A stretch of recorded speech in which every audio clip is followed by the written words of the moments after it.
Pronostico, prevengo y actúo. Hola, soy Marbella Pérez y voy a acompañarte en este podcast como parte del proyecto Pronostico, Prevengo y Actúo, ejecutado por la Comisión de Acción Social Menonita CAS, transmitiendo desde el municipio de Tomalá, Empira. Muy contenta de emitir nuestro programa número 1, así que empecemos.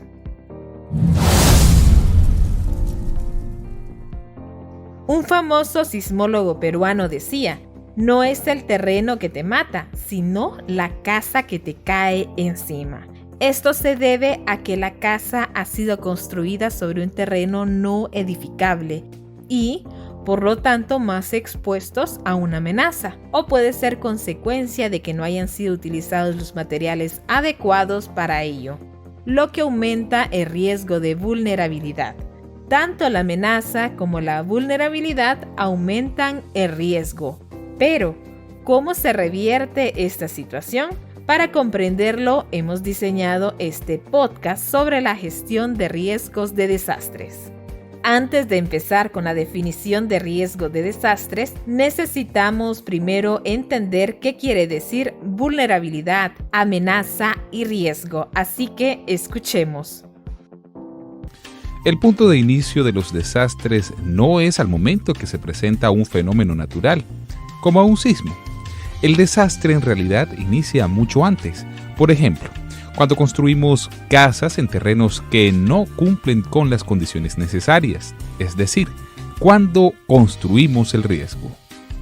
La amenaza consiste en la posibilidad de que en un tiempo determinado en el terreno donde decidamos habitar se presente un fenómeno natural con una intensidad tal que pueda impactar de forma negativa la población y sus servicios. Por ejemplo, un terreno que se inunda o una ladera que se pueda deslizar. El primer punto en la construcción del riesgo es exponer nuestras viviendas e infraestructuras a una amenaza. Por ejemplo, construir en terrenos inundables. Una forma correcta sería construir en terrenos más altos, donde no se inunde. La exposición no implica que siempre se vayan a generar daños cuando se presente una amenaza, pues la forma como ocupamos el territorio y construimos las edificaciones conllevará a una mayor o menor afectación cuando se presente una amenaza. Consiste en el factor interno de riesgo a que está expuesta una comunidad a sufrir daños o pérdidas como resultado de la ocurrencia de un fenómeno natural o provocado por el hombre. Imaginemos que construimos casas en zonas sísmicas. Si las edificaciones incluyen estructuras sismo-resistentes, soportarían mejor los terremotos. Pero si no incluyen estas estructuras, entonces las viviendas no soportarán los sismos y por tanto hacer esto equivale a generar un riesgo. Pero es importante entender que la vulnerabilidad no es solo física, es decir, no es solo por la vivienda construida. La vulnerabilidad también tiene que ver con otros factores, como la capacidad económica, esto es la disponibilidad de recursos para reducir el riesgo. También influye en la vulnerabilidad la capacidad técnica tanto de las personas que generan el conocimiento del riesgo como las instituciones que pueden ejecutar obras de reducción de riesgo. Entonces, ¿qué es la gestión de riesgo de desastres? Podemos definir gestión de riesgo de desastres como el conjunto de medidas orientadas a limitar la probabilidad de que ocurran daños producidos por fenómenos adversos, a un nivel en el que las necesidades puedan ser cubiertas con los recursos de la propia comunidad afectada.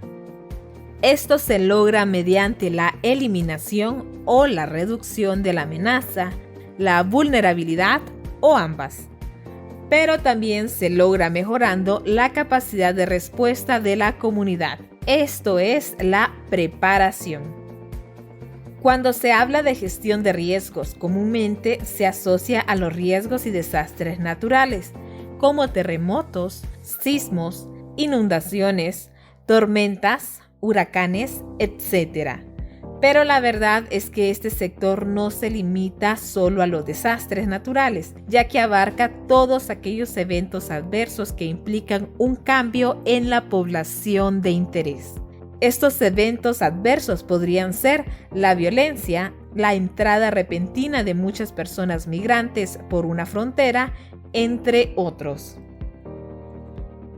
En Honduras, el Sistema Nacional de Gestión de Riesgos SINAGER formuló el Plan Nacional de Gestión Integral de Riesgos de Honduras, que representa el compromiso del país para dar pasos en firme en la reducción de la vulnerabilidad y el riesgo existente. Esto lo abordaremos en el siguiente programa. Por eso, invita a tus contactos, familia y amistades a seguir este espacio dedicado a la divulgación de la gestión de riesgos y cambio climático. Has escuchado un podcast impulsado por CAS con financiamiento de Médica para compartir los retos del presente y el futuro del cambio climático.